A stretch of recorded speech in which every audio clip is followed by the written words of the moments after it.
Hello guys, welcome back another video. Today in this video we will talk about how to cancel your Prime Lab supplement subscription. So if you have purchased any Prime Lab product and by mistake if you have taken any subscription, how you can cancel it. First of all, you need to visit on their official website primelabs.org.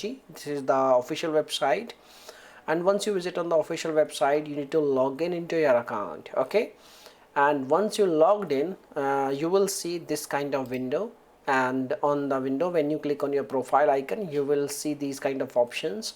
You need to click on manage subscriptions. There is your option manage subscription, and when you click on manage subscription, you will see your all the active subscriptions, like which product you want deliveries, like they have different products. So you will see your product, you can select your product and you can cancel your subscription very easily. Okay, so this is the information how you can cancel your Prime Lab supplement subscription.